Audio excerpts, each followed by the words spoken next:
ബിസ്മില്ലാഹിർ റഹ്മാനിർ റഹീം. അസ്സലാമു അലൈക്കും വറഹ്മത്തുള്ളാഹി തആല വബറകാതുഹു. ബിസ്മില്ലാഹ് വൽഹംദുലില്ലാഹ് വസ്സലാത്തു വസ്സലാമു അലാ അഷ്റഫി റസൂലില്ലാഹ് വഅലാ ആലിഹിൽ ഫായിസീന ബിരിദല്ലാഹി അമ്മാ ബഅദ്. സത്യവിശ്വാസികളെ, അല്ലാഹു നമ്മുടെ ഈ സംഗമം സ്വീകരിക്കട്ടെ. നമ്മുടെ പാപങ്ങൾ അല്ലാഹു പുറത്തു തരട്ടെ. രോഗങ്ങൾ അല്ലാഹു ശിഫയാക്കട്ടെ. മരണപ്പെട്ടവരുടെ ഖബർ അല്ലാഹു സന്തോഷത്തിലാക്കട്ടെ. തെറ്റുകുറ്റങ്ങൾ അവർക്ക് നമുക്കും അല്ലാഹു നിരുപാധികം മാപ്പാക്കി തരട്ടെ. നമ്മുടെയും കുടുംബത്തിന്റെയും സൃഷ്ട ആയുസ് അല്ലാഹു പൊരുത്തപ്പെട്ട വഴിയിലായി ഇസ്സത്തോടെ സന്തോഷത്തോടെ ദീർഘായുസോടെ കഴിഞ്ഞ് ഈമാൻ സലാമത്തായി മരിക്കാനുള്ള മഹാഭാഗ്യം അല്ലാഹു നമുക്ക് എല്ലാവർക്കും നൽകട്ടെ എന്ന് ആമുഖമായി ദുആ ചെയ്യുകയാണ്. പ്രിയമുള്ളവരെ, മഹാന്മാരായ സ്വഹാബികൾ അല്ലാഹുവിന്റെ ഹബീബ് സല്ലല്ലാഹു അലൈഹി വസല്ലമ തങ്ങളുടെ മുന്നിൽ വെച്ച് പരിശുദ്ധ ദീനിനെ കുറിച്ചുള്ള മുത്തുനബി സല്ലല്ലാഹു അലൈഹി വസല്ലം തങ്ങളുടെ വിശദീകരണങ്ങളും അവതരണങ്ങളും കേട്ട് അത്ഭുതപ്പെട്ടിരിക്കുമ്പോൾ അവരുടെ മനസ്സ് ദുനിയവിയായ താൽക്കാലിക ചിന്തകളിൽ നിന്നും അനശ്വരമായ ആഖിറത്തിലേക്ക് ലയിക്കുന്ന നിത്യ അനുഭവങ്ങൾ ഉണ്ടായിട്ടുണ്ട്. അങ്ങനെയിരിക്കെ മഹാന്മാരായ സ്വഹാബികളിലെ പ്രമുഖനായ ഹൻളല റളിയല്ലാഹു അൻഹു, മഹാനായ ഹൻളല റളിയല്ലാഹു അൻഹു വല്ലാതെ ഭയന്ന് കരഞ്ഞു പോകുന്ന ഒരു സന്ദർഭത്തെക്കുറിച്ച് ഇമാം മുസ്ലിം അവിടുത്തെ സ്വഹീഹിൽ രേഖപ്പെടുത്തുന്ന ഒരു ഹദീസിൽ കാണാം. നമ്മളെയൊക്കെ ചിന്തിപ്പിക്കുന്ന ഒരു സംഭവമാണിത്. ഇമാം മുസ്ലിം അവിടുത്തെ സ്വഹീഹിൽ രേഖപ്പെടുത്തുന്നു, മഹാനായ അബൂ ഉസ്മാൻ നഹ്ദി റളിയല്ലാഹു അൻഹു ഹൻളല റളിയല്ലാഹു അൻഹുവിനെ കുറിച്ച് പറയുകയാണ്. മഹാനായ ഹബീബായ നബി കരീം സല്ലല്ലാഹു അലൈഹി വസല്ലം തങ്ങളുടെ വഹയിന്റെ ആരവങ്ങളെ കാതോർത്ത് അവിടുന്ന് പറയുന്ന വഹയിന്റെ വചനങ്ങളെ എഴുതുന്ന വളരെ പ്രധാനികളായ സ്വഹാബികളുണ്ട് മഹാന്മാരായ സ്വഹാബത്തിൽ. ആ കൂട്ടത്തിൽ വഹയി എഴുതാൻ വേണ്ടി മുത്തുനബി സല്ലല്ലാഹു അലൈഹി വസല്ലം നിയോഗിച്ചിട്ടുള്ള വലിയ സ്ഥാനവും പദവിയുമുള്ള സൂക്ഷ്മതയുള്ള സ്വഹാബികളിൽ അഖിലം എല്ലാവരും ആദരിക്കുന്ന ഒരു വലിയ വ്യക്തിത്വമാണ് ഹൻളലത്തുൽ അസദി റളിയല്ലാഹു അൻഹു എന്ന മഹാനായ ഹൻളലത്തുൽ ഉസൈദി എന്ന മഹാനായ സ്വഹാബി. മഹാനവറുകൾ ഒരിക്കൽ സയ്യിദുനാ അബൂബക്കർ സിദ്ദീഖ് റളിയല്ലാഹു അൻഹുവിനെ വഴിയോരത്ത് കണ്ടുമുട്ടുകയാണ്.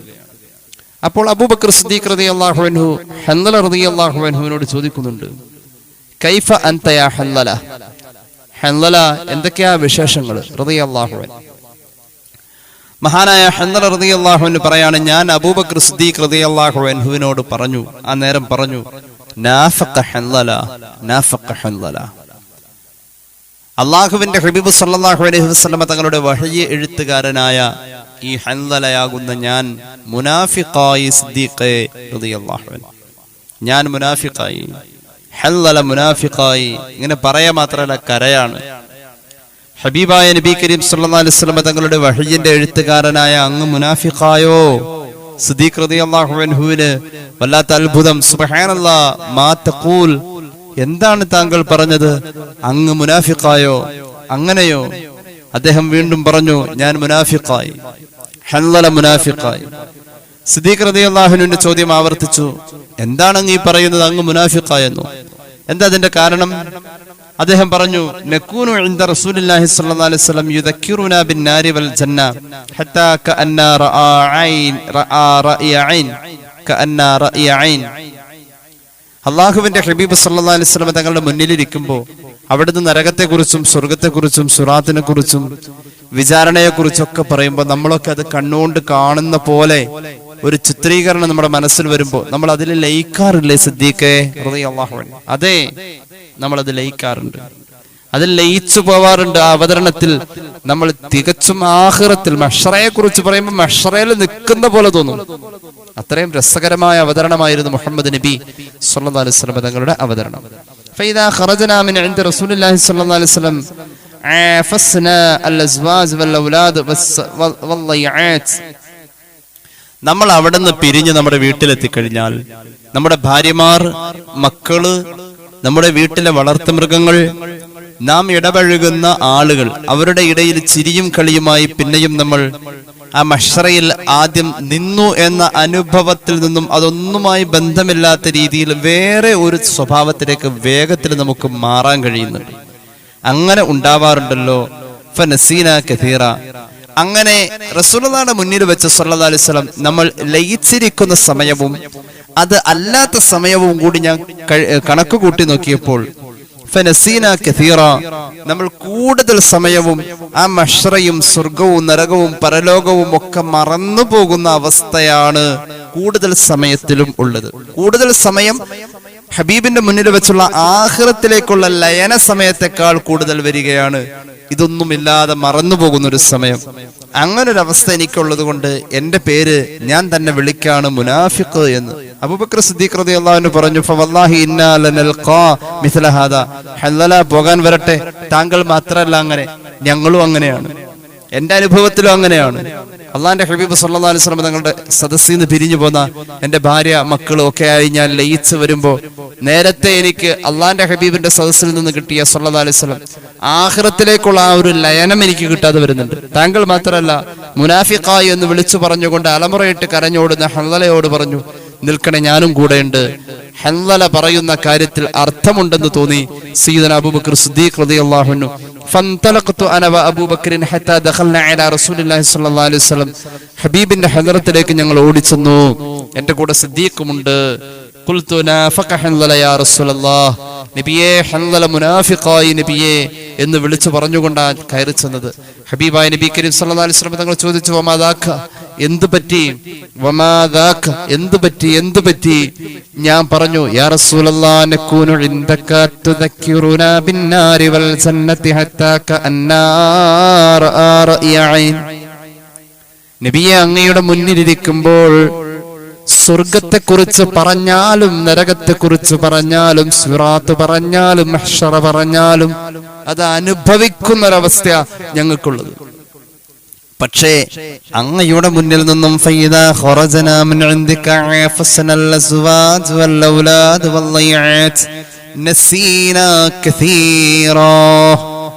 ഇവിടെ നിന്ന് പിരിഞ്ഞു പോയാൽ പിന്നെ ഞങ്ങളുടെ കുടുംബമായി, ഭാര്യയായി, മക്കളായി, ആനന്ദങ്ങളായി, വളർത്തുമൃഗങ്ങളായി, കൃഷിയായി, കൂട്ടുകാരായി, നാട്ടുകാരായി, സമ്പർക്കങ്ങളായി, സഹവർത്തിത്വങ്ങളായി ഞങ്ങൾ പലതിലേക്കും ലയിക്കുമ്പോൾ നബിയെ സല്ലല്ലാഹു അലൈഹി വസല്ലം അങ്ങയുടെ മുന്നിൽ വെച്ച് ഞങ്ങൾക്ക് കിട്ടിയ ലയന നേരത്തെക്കാളും അതല്ലാത്ത നേരമാണ് കൂടുതൽ ഞാൻ കണക്ക് കൂട്ടുമ്പോൾ അതിന്റെ പേരിലാണ് ഞാൻ മുനാഫിഖായത് എന്ന് മഹാനായ ഹൻദല റളിയല്ലാഹു അൻഹു ഹബീബായ നബി തങ്ങൾ പറഞ്ഞു സല്ലല്ലാഹു അലൈഹി വസല്ലം, വല്ലദീ നഫ്സി ബിയദിഹി ഇൻ ലൗ തദൂമൂന അലാ മാ തകൂനൂന ഇൻദി വഫി الذിക്രി ലസാഫഹത്കുമുൽ മലായികത്ത് അലാ ഫുറുശികും വഫി തുറുഖികും വലാകിൻ യാ ഹല്ലല സഅതൻ വസഅ ثلاث مرات.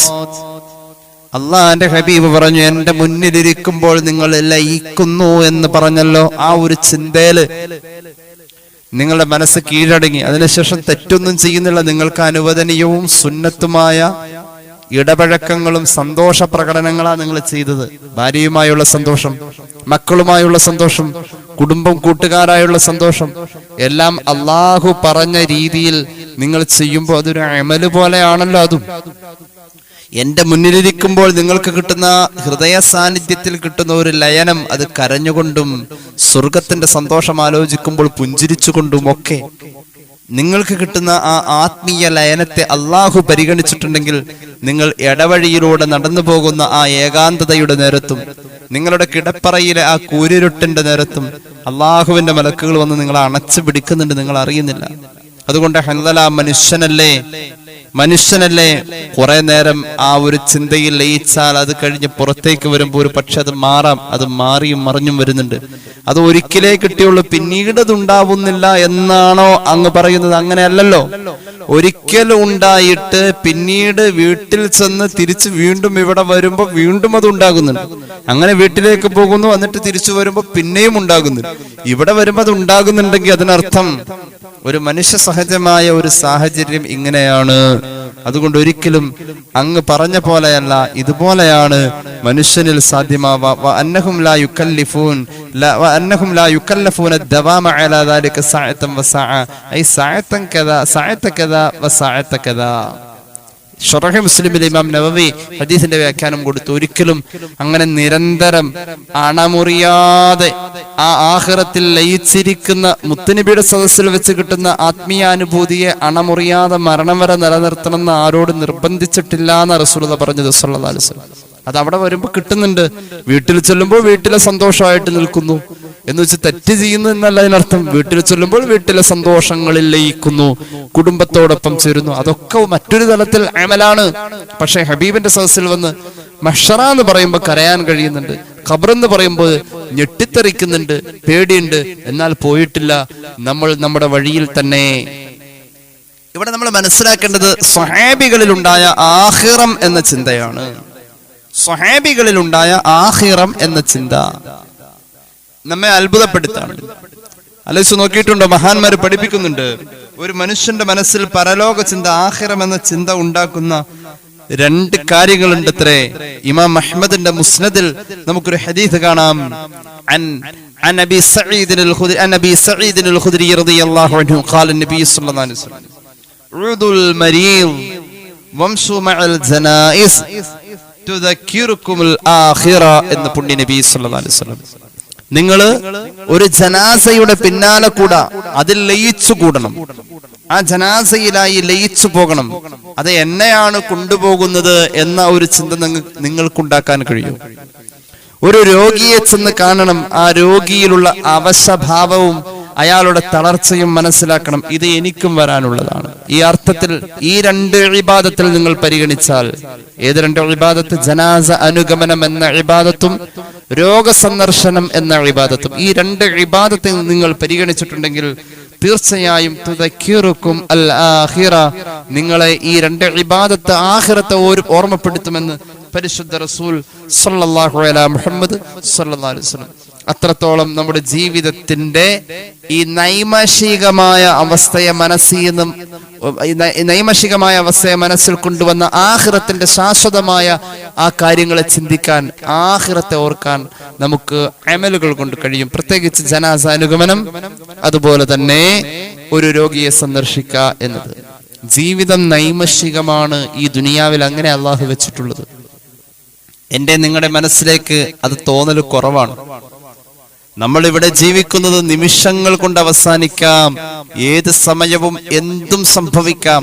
ആ രീതിയിൽ എല്ലാ വേരുകളും പിഴുതെടുക്കപ്പെട്ട ഒരു വൃക്ഷം എപ്പോ വേണമെങ്കിലും നിലം പതിക്കാമെന്ന അവസ്ഥ പോലെയാ ഓരോ മനുഷ്യന്റെ പദ്ധതികൾ, ഓരോ മനുഷ്യന്റെ ഭാവി പ്ലാനുകൾ. ഓരോ മനുഷ്യരും പല കാര്യങ്ങളും ആവിഷ്കരിച്ചും ആസ്വദിച്ചും നിൽക്കുന്നതിനെ ഏത് സമയവും ഒരു വലിയ മനുഷ്യൻ ഇവിടെ കടപുഴകി വീഴുമ്പോൾ അവന്റെ ശിഖരങ്ങൾ, അവൻ വ്യാപിച്ചു നിൽക്കുന്ന മേഖലകൾ, അത് മഹല്ലിന്റെ പ്രസിഡന്റ് ആവാം, പള്ളിയിലെ ഖത്തീബാവാം, നാട്ടിലെ സംഘടനയുടെ തലപ്പത്തുള്ള ആളാവാം, രാഷ്ട്രീയ പാർട്ടിയിലെ കിടയറ്റ വ്യക്തിത്വമാവാം, നാട്ടിലെ മധ്യസ്ഥനാവാം, കുടുംബത്തിന്റെ അത്താണിയാവാം, നാട്ടുകാരുടെ കണ്ണിലുണ്ണിയാവാം, സ്കൂളിന്റെ PTA പ്രസിഡന്റ് ആവാം. ഒരുപാട് സ്ഥാനമാനങ്ങളിൽ പടർന്നു നിൽക്കുന്ന ചില വ്യക്തികളുണ്ട്. അവര് എല്ലാ മേഖലകളിലും അവരുടെ സാന്നിധ്യം എല്ലാവർക്കും ആവശ്യമാണ്. അങ്ങനെയുള്ളൊരു മനുഷ്യൻ യഥാർത്ഥത്തിൽ ഒരു വലിയ മരം കടപുഴുകി വീഴുന്ന പോലെയാ. വേരുകളൊക്കെ അറ്റി നിൽക്കാണേ. എപ്പോ വീണാലും ഈ പറയപ്പെട്ട എല്ലാ സ്ഥാപനങ്ങളും അനാഥമാവാം. ഈ പറയപ്പെട്ട എല്ലാ നേതൃത്വവും നാഥനില്ലാതെ വരാം. എല്ലാവരും പറയും, ആ ഒരു വിടവ് നികത്താൻ കഴിയില്ലല്ലോ, വലിയൊരു വിടവായിരുന്നു എന്ന് പറയും. ആ ഒരു അവസ്ഥയെ എപ്പോ വേണമെങ്കിലും മനുഷ്യൻ പ്രതീക്ഷിക്കണമെന്നാ ഖുർആൻ പറഞ്ഞത്. ഇവിടുത്തെ ജീവിതം ശാശ്വതമല്ലെന്ന് എല്ലാവർക്കും അറിയാം. എന്നാൽ അതിലേക്ക് മനസ്സ് വരുന്നില്ല, ആഖിറം എന്ന ചിന്ത വരുന്നില്ല. കേട്ടോളൂ, ഖുർആന്റെ ചില ആയത്തുകൾ നമ്മെ ഓർമ്മപ്പെടുത്തുന്ന ചില താരതമ്യങ്ങളുണ്ട്. ബിസ്മില്ലാഹിർ റഹ്മാനിർ റഹീം. ഇന്നമാ മസലുൽ ഹയാത്തിദ് ദുനിയാ കമാഇൻ അൻസൽനാഹു മിനസ് സമാഇ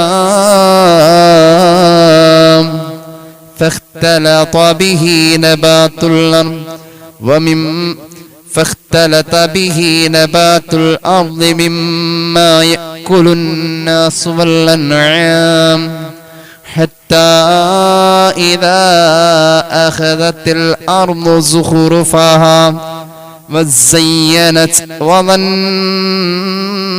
أهلها أنهم قادرون عليها أتاها أمرنا ليلا أو نهارا فجعلناها حصيدا كأن لم تغن بالأمس كذلك نفصل الآيات لقوم يتفكرون. എന്ത് രസകരമായ രീതിയിലാണ് ഈ ആശയത്തെ ഖുർആൻ അവതരിപ്പിച്ചത്. സുദീർഘമായ ഒരു വിശദീകരണം അതിന് വേണം, ഞാൻ അതിലേക്ക് കടന്നു വരുന്നില്ല. അള്ളാഹു പറയാണ്, ഇന്നമാ മഥലുൽ ഹയാത്തിദ് ദുനിയാ, ഈ ദുനിയാവിൽ നമ്മൾ ജീവിക്കുന്ന ഈ ജീവിതത്തിന്റെ ശാശ്വതം എന്ന് ധരിച്ചു വച്ചിരിക്കുന്ന നമ്മുടെ ഓരോ മേഖലകളുണ്ടല്ലോ, ആകാശത്തു നിന്നൊരു മഴ പെയ്തിറങ്ങിയ പോലെ. ആ മഴയോടനുബന്ധമായി പലതും ഇവിടെ കാണാനുണ്ട്. ആ മഴയോട് അനുബന്ധമായി പലതും കാണാറുണ്ട്. മഴക്കാലത്തോടനുബന്ധമായി ചെടികൾ തഴച്ചു വളരുന്നത്, കൃഷിയിലുള്ളതായ പുരോഗമനങ്ങൾ, വെള്ളത്തിന്റെ സമൃദ്ധി, ഇതൊക്കെ നമ്മൾ കാണാറുണ്ട്. ആ മഴക്കാലാണ് തൽക്കാലം പെട്ടെന്ന് അങ്ങോട്ട് മാറിയ, അല്ലെങ്കിൽ 2-3 ദിവസം തുടർച്ചയായി നിൽക്കുന്ന മഴ കൊണ്ട് ഉണ്ടാകുന്ന നേട്ടങ്ങൾ ആ മഴ അങ്ങോട്ട് നിൽക്കലോടാണ് തീരാണ്. അള്ളാഹു പറയുന്നു, ആ സമയത്ത് ചെടികളൊക്കെ നന്നായി വളർന്നു, ജനങ്ങൾക്ക് തിന്നാനും കന്നുകാലികൾക്ക് തിന്നാനുമുള്ള വിഭവങ്ങൾ വിളഞ്ഞുണ്ടായി. പിന്നെയോ ഭൂമി അതിന്റെ പ്രൗഢി പരമാവധി, അതിന്റെ ഭംഗിയും അഴകും മഴയോടുകൂടെ വഴിയോരങ്ങളിലെ പുല്ലുകളും പുഷ്പങ്ങളും ഒക്കെ വലിയ ഭംഗിയ ഉണ്ടാക്കി തരും. നല്ല പച്ചപ്പ്, നല്ല രസം. ഇടയ്ക്കൊരു വെയിലും കൂടി തെളിഞ്ഞാൽ എന്തൊരു ക്ലാരിറ്റിയാണ്, ഒരു ചിത്രത്തിൽ കാണുന്ന ക്ലാരിറ്റി പോലെ. ഒരു വലിയ ക്ലാരിറ്റി. ഉണങ്ങി പൊടി പിടിച്ച് കിടക്കുന്ന ഭൂമിയിലേക്ക് ഒരു പേമാരി പെയ്തിറങ്ങി എല്ലാ അഴുക്കുകളെയും ഒഴുക്കി കളഞ്ഞിട്ട് കിട്ടുന്ന ആ ഒരു പച്ചപ്പിന്റെ ഒരു വല്ലാത്ത തിളക്കമുണ്ട്. അതിലേക്കൊരു സൂര്യപ്രകാശം, പ്രഭാതത്തിന്റെ സൂര്യകിരണത്തിൽ ആ ചെടിയുടെയും പുല്ലുകളുടെയും ഇലത്തുമ്പുകളിൽ തളം കെട്ടി നിൽക്കുന്ന വെള്ളത്തിന്റെ ഒരു കണികയുണ്ട്. ആ വെള്ളത്തിന്റെ കണികയിലേക്ക് സൂര്യകിരണം ഇങ്ങനെ അടിക്കുന്ന പ്രഭാതത്തിന്റെ ഒരു തിളക്കമുണ്ടല്ലോ, എന്തൊരു മനോഹാരിതയാണ്.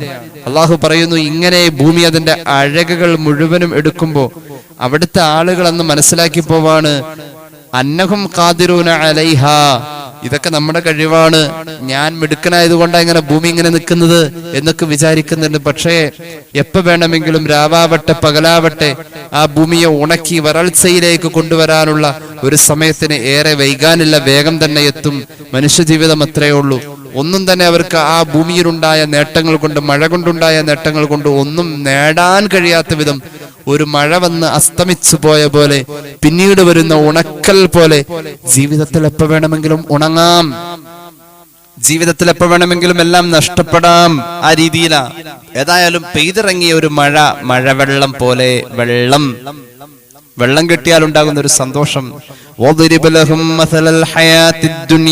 സൂറത്തുൽ കഹ്ഫിന്റെ ആയത്ത്, വദ്രിബ് ലഹും മസലൽ ഹയാത്തിദ് ദുനിയാ كماء أنزلناه من السماء فاختلط به نبات الأرض فأصبح حسيما تذروه الرياح وكان الله على كل شيء مقتدرا. ഈ ഭൂമിയിലെ ജീവിതം എങ്ങനെ, നാം സമ്പാദിച്ചു കൂട്ടുന്ന സമ്പാദ്യങ്ങൾ എങ്ങനെ, മഴ പെയ്തപ്പോ ആകാശത്തിൽ നിന്ന് ഉതിർന്നിറങ്ങിയ വെള്ളം പോലെയാ നമ്മുടെ സമ്പാദ്യങ്ങൾ. ഈ ഭൂമിയിലെ നാം കാണുന്ന സമ്പന്നത, ആ പെയ്തിറങ്ങിയ വെള്ളത്തിൽ ചെടികളുണ്ടായി. പിന്നീട് ഒരു കുറച്ച് ദിവസം കഴിയുമ്പോൾ ആ ചെടിയൊക്കെ ഉണങ്ങി, വേനൽ വന്നു കഴിഞ്ഞ് വെയിലങ്ങോട്ട് ഉദിച്ചു കഴിഞ്ഞാൽ നിലയ്ക്കാത്ത ഒരു വലിയ ചൂടിന്റെ പ്രവാഹം തന്നെ അങ്ങ് വന്നു. ഇനി മഴ കുറെ നാളത്തേക്കില്ല, എന്നാൽ എല്ലാം ഉണങ്ങി വരണ്ട് ചണ്ടികളായി പോകുന്ന പോലെ നിങ്ങളുടെ സമ്പാദ്യം, ഭൂമിയിലെ ഒരു മനുഷ്യന്റെ സമ്പാദ്യം അത്രേ ഉള്ളൂ എന്ന് ഖുർആൻ ഈ ആയത്തുകൾക്ക് വ്യാഖ്യാനം കൊടുത്ത് മുഫസ്സിരീങ്ങൾ രേഖപ്പെടുത്തുന്നുണ്ട്. മഹാനായ ഇമാം ശൈഖു ശഅറാവി അദ്ദേഹത്തിന്റെ തഫ്സീറിൽ പറയുന്നുണ്ട്, ശബ്ബഹൽ ഖുർആനുൽ കരീമുൽ ഹയാത്തദ് ദുനിയാ ബിൽ മാഇ ഫി സൂറത്തൈൻ മിൻ സുവരിഹി വഹുമാ യൂനുസ് വൽ കഹ്ഫ്. സൂറത്തുൽ കഹ്ഫിലും സൂറത്തു യൂനുസിലും ഇപ്പൊ നമ്മൾ ഓതിയ ഈ ആയത്തുകളിൽ ഭൂമിയിലെ ജീവിതത്തെ, അല്ലാഹു തആല ഈ ദുനിയാവിന്റെ അവസ്ഥയെ മഴ പെയ്തിറങ്ങിയ വെള്ളത്തോട് ഉപമിച്ചു പറഞ്ഞിട്ടുണ്ട്. മഹാന്മാരായ അയിമ്മത്ത് ഉലമാ ഹുക്കമാ പറയുന്നുണ്ട്, അങ്ങനെ വെള്ളത്തെ ഈ ഭൂമിയിലെ ജീവിതത്തോട് ഉപമിക്കാൻ ഒരു 10-11 കാരണങ്ങളുണ്ട്. 10-11 കാരണങ്ങൾ ഉണ്ട്. അതായത് അൽമാഉ ലൈസ ലഹു ഖറാർ വകദാലിക ദുനിയ. ഒന്നാമത് പറയട്ടെ, വെള്ളം എന്നത് ഇന്ന സ്ഥലത്തെ ഉണ്ടാവൂ എന്ന് പറയാൻ പറ്റില്ല. അത് എന്റെ വീട്ടിലുണ്ടാവാം, നിങ്ങളുടെ വീട്ടിലുണ്ടാവാം, വെള്ളം തീരെ ഇല്ലാത്ത സ്ഥലങ്ങളും ഉണ്ടാവാം. എന്ന പോലെയാണ് പണം. അത് എവിടെയും ഉണ്ടാവാം. ഇന്ന സ്ഥലത്തെ ഉണ്ടാവാൻ പാടൂ എന്നൊന്നുമില്ല, എവിടെയും ഉണ്ടാവാം. വെള്ളത്തെ പോലെ പണവും എവിടെ വേണമെങ്കിലും ആവാം. ഇന്ന സ്ഥലത്ത് മാത്രമേ പണം ഉണ്ടാവൂ അങ്ങനെയൊന്നുമില്ല. എവിടെയും പണം കയറി വരാം, പണത്തിന് കയറാം, പണം ഇല്ലാതെ ആവാം. വെള്ളത്തെ പോലെ തന്നെയാണ്. രണ്ടാമത് പറഞ്ഞു, വെള്ളം എന്നത് നമ്മൾ അതിനെ പിടിച്ചു വെച്ചാൽ തനിയെ അതിൽ പായലും അതിൽ മറ്റു അഴുക്കുകളും വന്നു കൂടുന്ന പോലെ, വെറുതെ ഇങ്ങനെ കെട്ടിക്കിടക്കുന്ന വെള്ളത്തിൽ അഴുക്ക് വന്നു കൂടുന്ന പോലെ, കദാലിക ദുനിയാ ലിമൻ അംസകഹാ ബലിയ. ഒരു മനുഷ്യൻ അവന്റെ കയ്യിലുള്ള പണം ഇങ്ങനെ കൂട്ടിവെച്ചാൽ അതിൽ അഴുക്ക് വരും. എന്താണ് പണത്തിന്റെ അഴുക്ക്? പണത്തിന്റെ അഴുക്ക് അതൊരു കൊല്ലം പൂർത്തിയായാൽ, നിസാബ് പൂർത്തിയായതാണെങ്കിൽ പാവപ്പെട്ടവന്റെ സക്കാത്ത് അതിൽ വന്നു കഴിഞ്ഞു. നാട്ടിൽ സാമ്പത്തികമായ ഒരു ആവശ്യം നടക്കുക, ഇവനെങ്ങനെ പൂട്ടി വെച്ചിരിക്കാം. ആ സമയത്ത് പലരെയും സഹായിക്കാൻ ഇവൻ ബാധ്യസ്ഥന. പക്ഷെ സഹായം കൊടുക്കാതെ അവർക്ക് അവകാശപ്പെട്ടതിനെ ഇവന്റെ ആണെന്ന് പറഞ്ഞ് എടുത്ത് പൂട്ടിക്കെട്ടി വെക്കുന്നത് തീർച്ചയായും മറ്റുള്ളവന്റെ അവകാശം നമ്മളിൽ വരുന്നത് നമ്മുടെ സമ്പത്തിന്റെ അഴുക്കാണെന്ന് പുണ്യ നബി സ്വല്ലല്ലാഹു അലൈഹി വസല്ലം. സക്കാത്ത് എന്ന് പറഞ്ഞാൽ അത് ശുദ്ധീകരിക്കാന്ന് അതിനർത്ഥം. സക്കാത്ത് എന്ന വാക്കിനർത്ഥം ശുദ്ധീകരിക്കുക. എന്താ ശുദ്ധീകരിച്ചത്? സക്കാത്തിന്റെ അവകാശികളുടെ സമ്പത്ത് തന്റെ സമ്പത്തിൽ കിടക്കുന്നത് തനിക്ക് അർഹതയില്ലാത്ത അത് കൊടുത്ത് ഈ സമ്പത്തിനെ ശുദ്ധിയാക്കണം. ഈ സമ്പത്തിന്റെ അഴുക്ക് കളയലാണ് സക്കാത്ത് സംവിധാനം. അപ്പൊ വെള്ളം കെട്ടിക്കിടന്നാൽ അത് അഴുക്കിനെ കൊണ്ടുവരുന്ന പോലെ, വെള്ളം അഴുക്കിനെ കൊണ്ടുവരുന്ന പോലെ ഒരാളുടെ സമ്പത്ത് കെട്ടിക്കിടക്കുന്നത് വഴി അഴുക്ക് വരുന്നുണ്ട്.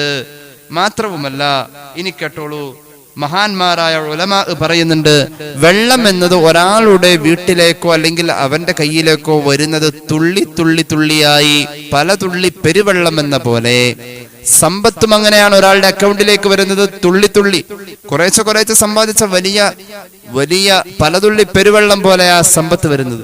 എന്നാൽ വെള്ളം അങ്ങ് തുറന്നു വിട്ടാലോ എല്ലാം കൂടി ഒരുമിച്ച് അങ്ങ് പോവും എന്ന പോലെ സമ്പത്ത് പതുക്കെ പതുക്കെ വന്നിട്ട് അത് തീരുന്നത് പെട്ടെന്നായിരിക്കും. ഇങ്ങനെ ഒരു ഉപമയുണ്ട്.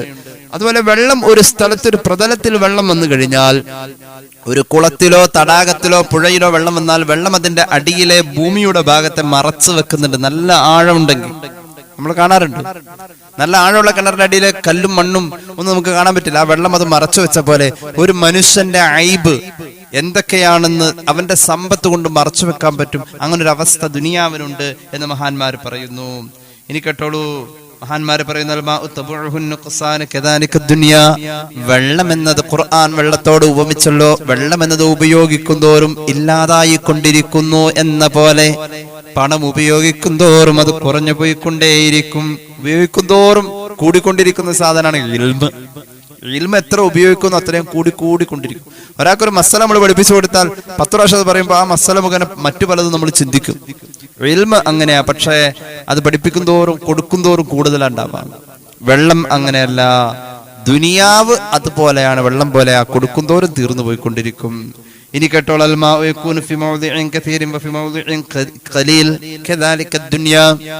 പണം എന്നത് കുറഞ്ഞ രീതിയിലും സമ്പാദിച്ചു വെക്കാൻ പറ്റും, കൂടുതൽ രീതിയിലും. വെള്ളം അങ്ങനെയാണ്.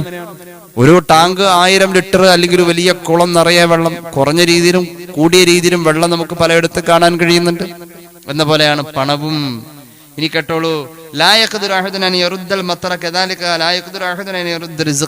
ഒരാൾക്ക് അള്ളാഹു കൊടുക്കാന്ന് വെച്ച റിസ്ക് ഒരിക്കലും മറ്റൊരാൾക്ക് തടയാൻ കഴിയില്ല എന്ന പോലെ ആകാശത്ത് നിന്ന് വെള്ളം കണ്ട് പെയ്തിറങ്ങുന്നത് ഒരിക്കലും ഒരാൾക്ക് തടഞ്ഞ മുകളിലേക്ക് തിരിച്ചയക്കാൻ പറ്റൂല.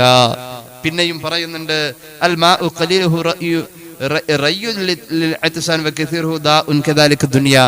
വെള്ളം എന്നത് ഒരാൾ കുടിക്കാൻ തീരുമാനിച്ചു, ദാഹത്തിന് ശമനമാണ് കുറഞ്ഞ വെള്ളം. എന്നാൽ കുറഞ്ഞ വെള്ളം ദാഹത്തിന് ശമനവും കഴിഞ്ഞ് പിന്നെയും വെള്ളം ഇങ്ങനെ അടിച്ചു കയറ്റിക്കൊണ്ടിരുന്നാൽ അത് അയാൾക്ക് രോഗമുണ്ടാക്കും എന്ന പോലെയാണ് ദുനിയാവ്. അതൊരു ദാഹത്തിന്റെ ശമനം പോലെ എന്നതിൽ ആരോഗ്യമുണ്ട്. അതിനപ്പുറത്തേക്ക് കടന്നു വന്നാൽ ദുനിയാവ് ഒരു മനുഷ്യന്റെ ആഖിറത്തിന് രോഗമായി മാറുകയാണ്. പിന്നെ പറഞ്ഞു, 8ാമത് വെള്ളം ഒരുപാടായാൽ കൃഷി നശിക്കും എന്ന പോലെ സമ്പത്തിന്റെ അമിതമായ ആഗ്രഹവും സമ്പത്ത് എന്നുള്ള അമിതമായ രീതിയിലേക്കുള്ള ആർത്തിയും ഒക്കെ ഒരു മനുഷ്യന്റെ ആഖിറത്തെ അല്ലെങ്കിൽ അവന്റെ ഖൽബിലുള്ള ആഖിറം എന്ന ചിന്തയെ ചീത്തയാക്കാൻ സാധ്യതയുണ്ട്. വെള്ളം കൃഷിയിൽ ഒരുപാട് വന്നാൽ കൃഷിയെ ചീത്തയാക്കുന്ന പോലെ. 9ാമത് മഹാന്മാർ പറഞ്ഞു, വെള്ളത്തിൽ നല്ല വെള്ളമുണ്ട്, കലങ്ങിയ വെള്ളമുണ്ട്, അഴുക്കുള്ള വെള്ളമുണ്ട്. സമ്പത്തിലും അതുപോലെ തന്നെ നല്ല സമ്പത്തിന്റെ ഹലാലുണ്ട്, ഹറാമുണ്ട്. അതുപോലെ ഹലാലും ഹറാമാണെന്ന് തിരിച്ചറിയാൻ പറ്റാത്ത ശുബ്ഹത്തിന്റെ മുതലുമുണ്ട്. വെള്ളം പോലെ തന്നെ ശുദ്ധമായതും അശുദ്ധമായതുമുണ്ട്. 10ാമത്തെ ഉപമ, 10ാമത്തെ ഒരു സാമ്യം എന്ന് പറഞ്ഞാൽ വെള്ളം നജസ്സുകളെ ശുദ്ധിയാക്കും. അതുപോലെ ഹലാലായ പണം ഉണ്ടല്ലോ, ഒരു മനുഷ്യന്റെ ജീവിതത്തിൽ നല്ല ശുദ്ധീകരണം വരുത്തുന്നുണ്ട്. നല്ല നല്ല പണം, നല്ല നല്ല സമ്പാദ്യം നന്നാക്കി കൊടുക്കാറുണ്ട്.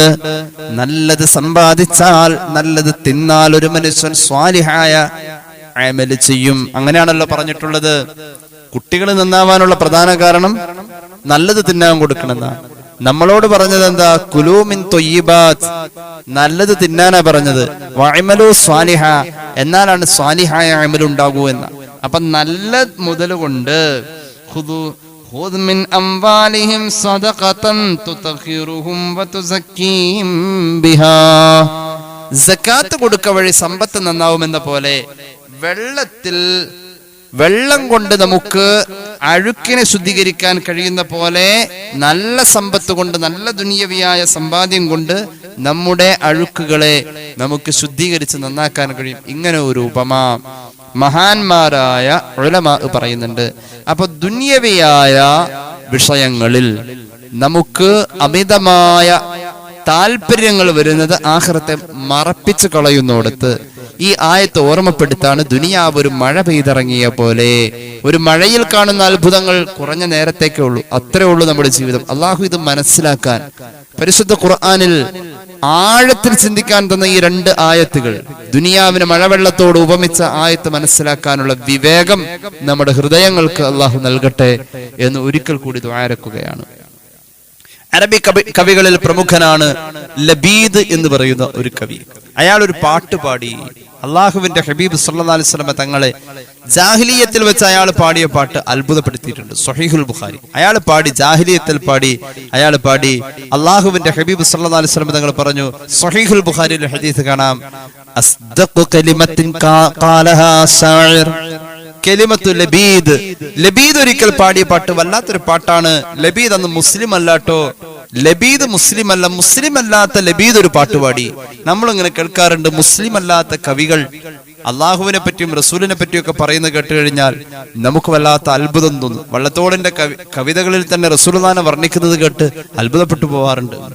മറ്റു പലരും മുസ്ലിം അല്ലാത്തവര് നബിയെ പ്രകീർത്തിക്കുന്ന കേട്ട് നമ്മൾ അത്ഭുതപ്പെട്ടിട്ടുണ്ട്. സല്ലല്ലാഹു അലൈഹി വസല്ലം അള്ളാന്റെ ഹബീബിന്റെ കാലഘട്ടത്തിൽ ഇസ്ലാമിൽ വന്നിട്ടില്ല എന്ന് പറയപ്പെടുന്ന, അല്ലെങ്കിലോ ഈ കവിതയെ കുറിച്ച് പറയുന്ന ഹദീസിന്റെ സന്ദർഭത്തിൽ ഇസ്ലാമിൽ വന്നിട്ടില്ലാത്ത, ജാഹിലിയത്തിൽ നിറഞ്ഞു നിന്ന ഒരു കവി സാന്നിധ്യമാണ് ലബീദ്. ഒരുപാട് കാലം അയാൾ ജീവിച്ചു. ഫതഹുൽ ബാരി പറയുന്നത് 150 അല്ലെങ്കിൽ അതിൽ കൂടുതൽ വർഷം അദ്ദേഹം ജീവിച്ചിട്ടുണ്ട്. 150 വയസ്സ്, 150 വയസ്സ് അല്ലെങ്കിൽ അതിൽ കൂടുതൽ ജീവിച്ചു എന്ന് ഇബ്നു ഹജർ തങ്ങൾ ഫതഹുൽ ബാരിയിൽ പറയുന്നുണ്ട്. 150 പരം വയസ്സ് ജീവിച്ച ആളാണ് ലബീദ്. പുണ്യ നബി സല്ലല്ലാഹു അലൈഹി വസല്ലം തങ്ങൾ അയാളുടെ ജാഹിലിയ കാലഘട്ടത്തിന്റെ ആ അവസ്ഥയെ കുറിച്ച് പറയാം. അയാളൊന്ന് മുസ്ലിം അല്ല, മുസ്ലിം അല്ലാതിരിക്കെ അയാൾ പാടിയ ഒരു വാക്കുണ്ട്, അത് വല്ലാത്ത സത്യമാണെന്ന് പുണ്യ നബി. അസ്ദഖു കലിമ, ഏറ്റവും നല്ല സത്യവചനം, ഖാലഹ ശാഇർ, അത് ഖൗലു ലബീദ്. ലബീദ് എന്ന കവി പാടിയതാ. എന്താ അയാൾ പാടിയത്? അലാ കുല്ലു ശൈഇൻ മാ ഖലല്ലാഹ ബാതിലു വകുല്ലു നഈമിൻ ലാ മഹാലത സായിലു. ഒരുപാട് പാടിയിട്ടുണ്ട് അയാള്. ഹദീസിൽ കുറച്ചേ ഉള്ളൂ. അല്ലാഹു അല്ലാത്ത എല്ലാം നശിച്ചു പോകും, ഏത് അനുഗ്രഹവും സംശയിക്കണ്ട, എപ്പ വേണമെങ്കിലും നഷ്ടപ്പെടും. ഇതാണ് കവിത. അയാൾ മുസ്ലിം അല്ലാട്ടോ.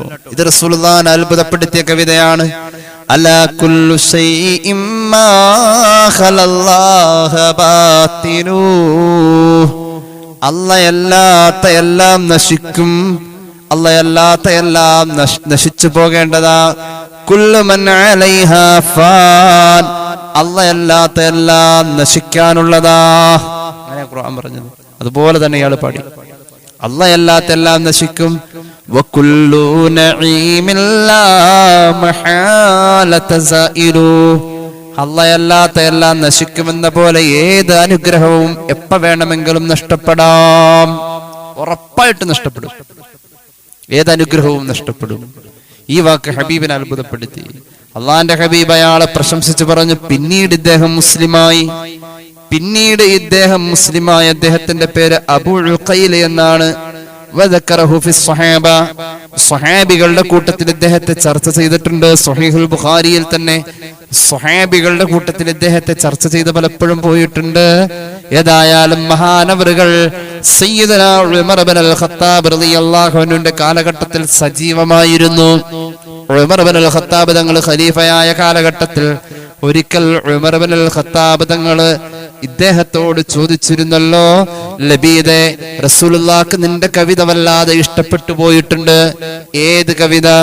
അല്ലാത്ത എല്ലാം നശിക്കുമെന്ന് നീ പാടിയത് അള്ളാന്റെ ഹബീബ് വല്ലാതെ ഇഷ്ടപ്പെട്ടു പോയതാ. നീ പഴയതുപോലെ ഇപ്പൊ പാടുന്നില്ലേ? അദ്ദേഹം പറഞ്ഞു ഖദ് അബദലനി അല്ലാഹു ബിശ്ശിരി സൂറത്തുൽ ബഖറ. ഉമറേ, ഞാൻ എന്റെ പാട്ട് നിർത്തി. ഉമറേ, അള്ളാഹുവിനെ ബോധ്യപ്പെടാത്ത ഒരു കാലഘട്ടത്തിലാണ് ഞാനതൊന്ന് പാടിയത്. പക്ഷെ റസൂലുള്ളാഹിക്ക് ഇഷ്ടായിരുന്നു. അള്ളാഹുവിനെ എനിക്ക് ബോധ്യപ്പെട്ടപ്പോ ഞാൻ എന്റെ പാട്ട് നിർത്തി. ഉമറേ, ഇപ്പൊ എനിക്ക് പാട്ടില്ല. പാട്ടിന് പകരം ഒരു പാട്ട് പാടണമെന്ന് തോന്നുമ്പോൾ ഞാൻ സൂറത്തുൽ ബഖറ പാരായണം ചെയ്യുമേ. എനിക്ക് അതിൽ കിട്ടുന്ന ഒരു ആനന്ദം പാട്ടുപാടിയാ കിട്ടാറില്ല. ലബീദ് പറഞ്ഞതാണത്. ഫത്ഹുൽ ബാരിയിൽ കാണാം. അങ്ങനെ ലബീദ് റളിയല്ലാഹു അൻഹു അദ്ദേഹം കൂഫയിൽ ജീവിച്ചു. കൂഫയിൽ മരണപ്പെട്ടു. ഉസ്മാൻ ഇബ്നു അഫ്ഫാൻ റളിയല്ലാഹു അൻഹുവിന്റെ ഭരണകാലഘട്ടത്തിലാണ് അങ്ങനെ സംഭവിച്ചത്, അദ്ദേഹത്തിന്റെ മരണമുണ്ടായത്. അപ്പൊ അത്രത്തോളം ജീവിതത്തിന്റെ നൈമശികത, നമ്മുടെ മനസ്സിൽ ദുനിയാവിനോടുള്ള അമിതമായ ആഗ്രഹം വരുന്ന കാലഘട്ടത്തിൽ, മുസ്ലിമീങ്ങൾക്ക് അങ്ങനെ വരുന്ന കാലഘട്ടത്തിൽ മുസ്ലിമീങ്ങൾക്ക് നേരെ മറ്റുള്ളവരുടെ കരങ്ങൾ നീണ്ടുവരുമെന്ന് പുണ്യനബി സ്വല്ലല്ലാഹു അലൈഹി വസല്ലം. അങ്ങനെ ഒരു ഹദീസിന്റെ ഇമാം അബൂദാവൂദിന്റെ സുനനിൽ ഒരു ഹദീസ് കാണാം. യൂശിക്കുൽ ഉമമു അൻ തദാഅ അലൈക്കും കമാ തദാഅൽ അകലതു ഇലാ ഖസ്അതിഹാ.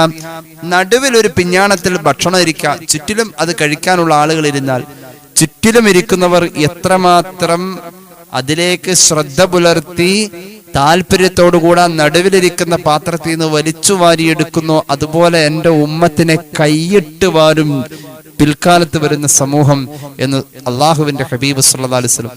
ഫഖാല ഖായിലുൻ വമിൻ ഖില്ലത്തിൻ നഹ്നു യൗമഇദിൻ യാ റസൂലല്ലാഹ്. ഒരു സ്വഹാബി ചോദിച്ചു, അന്ന് ഞങ്ങള് അംഗബലത്തിലോ അംഗസംഖ്യയിലോ കുറവുള്ളത് കൊണ്ടാണോ ഞങ്ങളിലേക്ക് എല്ലാവരുടെയും കൈകൾ ഇങ്ങനെ വന്ന് എല്ലാവരും വഴിയെ പോകുന്നതിനൊക്കെ ഈ സമുദായത്തിലുള്ളവരുടെ മെക്കെട്ട് കയറാൻ വരാ, അങ്ങനെ ഒരു അവസ്ഥ നമ്മൾ ആൾബലത്തിലോ അംഗബലത്തിലോ കുറവായത് കൊണ്ടാണോ? നബി തങ്ങൾ പറഞ്ഞു, ഇല്ല സല്ലല്ലാഹു അലൈഹി വസല്ലം, ബൽ അൻതും യൗമഇദിൻ കസീർ. ഇന്നത്തെ അപേക്ഷിച്ച് അന്ന് നിങ്ങൾ കൂടുതൽ പേരുണ്ട്. ജനസംഖ്യയുടെ ഒരു വലിയ ഭാഗം തന്നെ നിങ്ങളായി മാറും. അങ്ങനെ ഒരു കാലമാണ്.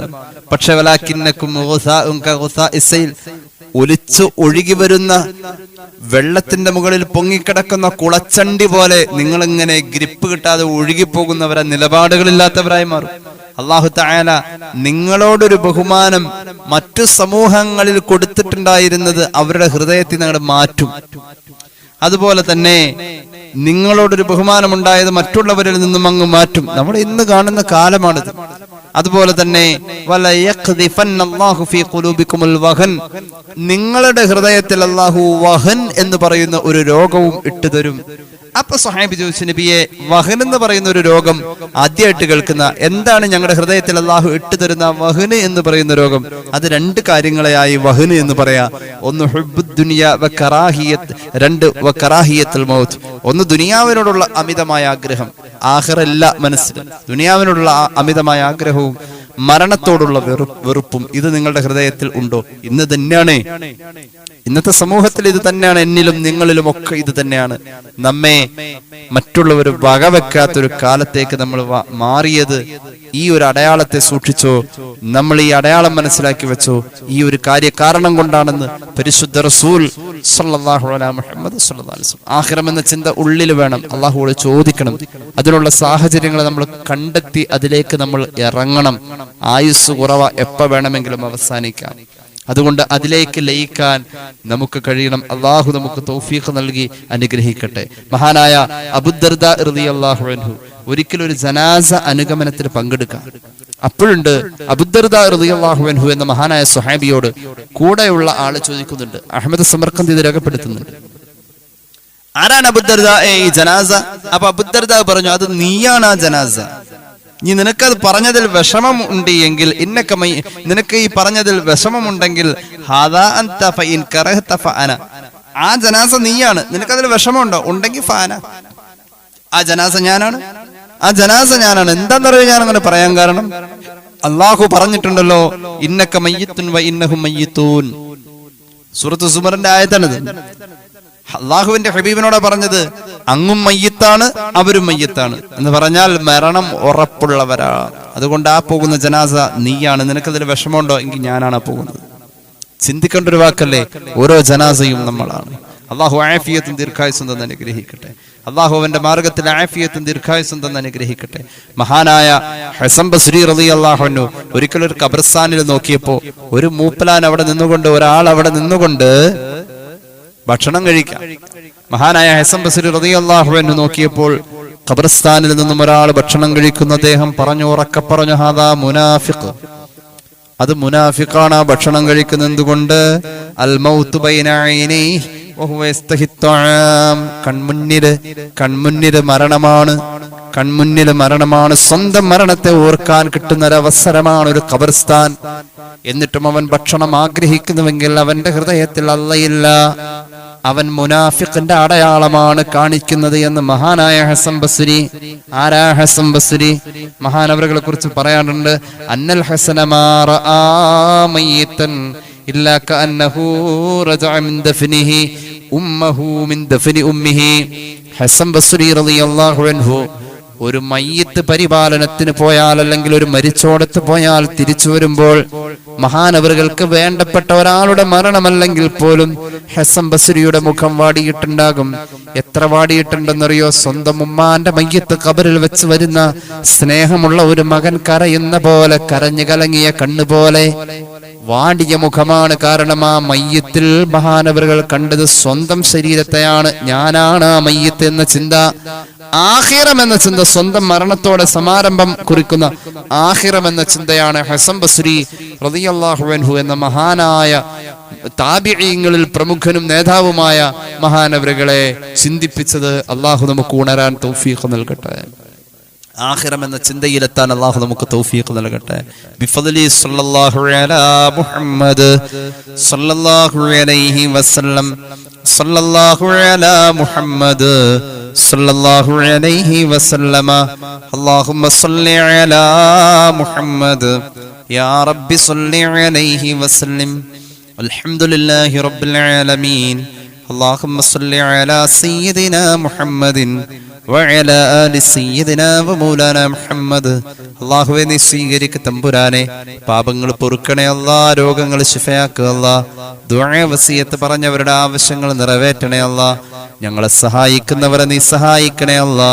അല്ലാഹുവേ റബ്ബേ, ഒരുപാട് പേര് പല ആവശ്യങ്ങൾ പറഞ്ഞ് ദുആ ചെയ്യാൻ ഏൽപ്പിച്ചിട്ടുണ്ട്. രോഗങ്ങളുള്ളവരുണ്ട് തമ്പുരാനെ, പല ആശുപത്രികളിൽ കഴിയുന്നവരുണ്ട് റബ്ബേ. എല്ലാവരുടെയും രോഗങ്ങൾ നീ ശിഫയാക്കണേ അല്ലാ. ഗർഭിണികളായ സഹോദരിമാർക്ക് വേണ്ടി ദുആ ചെയ്യാൻ സുഖപ്രസവം കൊണ്ട് അനുഗ്രഹിക്കണേ അല്ലാ, സുഖപ്രസവം കൊണ്ട് അനുഗ്രഹിക്കണേ അല്ലാ. എക്സാമുകൾ അഭിമുഖീകരിക്കുന്ന മക്കൾക്ക് നീ ഖൈറ് നൽകുക അല്ലാ, നല്ല വിജയം കൊടുക്കണേ അല്ലാ. മക്കളില്ലാത്തവർക്ക് മക്കളെ നൽകണേ അല്ലാ. ജോലി അന്വേഷിക്കുന്നവർക്കും നിലവിലെ ജോലികൾ പ്രയാസമുള്ളതിനോടുകൂടെ മറ്റൊരു ജോലി ആഗ്രഹിക്കുന്നവർക്കും നീ ഖൈറായ ജോലി അടുപ്പിക്കണേ അല്ലാ. ഞങ്ങളുടെ കുടുംബത്തിലും കുടുംബക്കാരിലും ഐശ്വര്യം നൽകണേ നൽകണേ അല്ലാ. ഞങ്ങളെ സഹായിക്കുന്നവരെ നീ സഹായിക്കണേ അല്ലാ. ഈ ക്ലാസ്സിൽ പങ്കെടുക്കുന്നവർക്ക് നീ ഖൈറ് നൽകുക അല്ലാ. അവരുടെയും ഞങ്ങളുടെയും ഹലാലായ മുറാദ് ഹസ്സലാക്കണേ അല്ലാ. അല്ലാഹുവേ, ഞങ്ങളുടെ ഹൃദയത്തിന്റെ അകത്തേക്ക് ഞങ്ങളെ സ്നേഹിക്കുന്ന മുഅ്മിനീങ്ങളുടെ ഹൃദയത്തിന്റെ അകത്തേക്ക് ബിദ്അത്തിന്റെ ചിന്ത വരത്തല്ല അല്ലാ. അല്ലാഹുവേ, നിന്റെ ദീൻ ഉൾക്കൊണ്ട് ജീവിക്കാൻ മരണം വരെ അഹ്ലുസ് സുന്നത്ത് വൽ ജമാഅയിൽ കഴിഞ്ഞ് അതിലായി മരിക്കാൻ നീ ഭാഗ്യം നൽകണേ അല്ലാ. അല്ലാഹുവേ, എല്ലാവർക്കും നീ ആഫിയത്തും ദീർഘായുസ്സും നൽകുക അല്ലാ. ഞങ്ങൾക്ക് നീ തന്ന എല്ലാത്തിലും ബറക്കത്ത് തരണേ അല്ലാ. വീടില്ലാത്തവർക്ക് വീട് കൊടുക്കുക അല്ലാ. കടബാധ്യതകൾ വീട്ടണേ അല്ലാ. അല്ലാഹുവേ, ലോണിൽ കുടുങ്ങിയവർ, പലിശയിൽപ്പെട്ടവർ കരകയറ്റണേ അല്ലാ. ربنا ارحمهم كما ربونا صغارا بفضل صلى الله على محمد صلى الله عليه وسلم صلى الله على محمد صلى الله عليه وسلم اللهم صل على محمد يا رب صل عليه وسلم. السلام عليكم ورحمة الله وبركاته.